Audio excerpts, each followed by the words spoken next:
Los Angeles shook up their roster with a big trade to land Russell Westbrook this offseason, but the team's title hopes still lie squarely on the broad collective shoulders of LeBron James and Anthony Davis.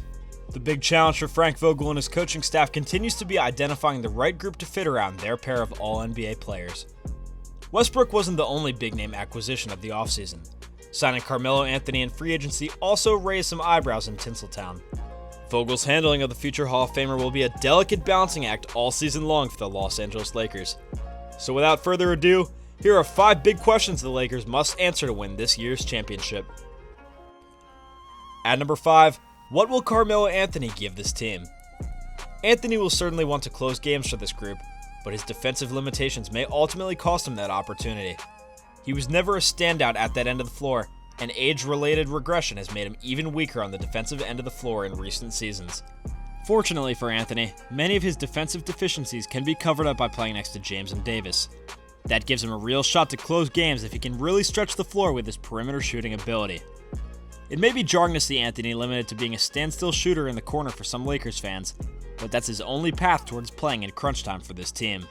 At number 4, will Malik Monk play enough defense? Lighting up the scoreboard has never been an issue for Monk. The challenge he'll face this season is playing enough defense to keep himself out of Vogel's doghouse.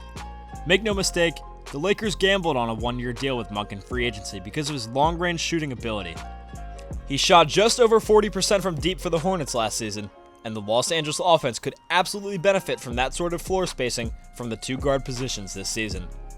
Monk's lack of height and strength really stops him from ever being anything more than an adequate defender at his position. The Lakers don't expect him to suddenly morph into an all-defense guy. They just need him to be good enough to not be repeatedly hunted by opposition if he's going to stay on the court late in games. The Lakers have a lot of competition for playing time on the wing, but Monk gives them the most offensive upside. They need his defense to progress just enough to make him playable in key moments. At number 3, can Talen Horton-Tucker develop enough to close games? The Lakers made a big bet on Horton-Tucker when they signed him to a 3-year, $30.8 million deal in free agency. That's a lot of cash for a wing that played big minutes last season while shooting just 28.3% from behind the arc. Clearly, long-range shooting isn't what got Horton-Tucker such a strong financial commitment. He's a big, strong wing that has the potential to guard the best offensive 3s and 4s in the league. His defense hasn't developed to that point yet, but he has the physical tools to get there in short order. It's still his offensive efficiency that needs to improve if he's going to earn enough minutes to let his defensive value really pay off.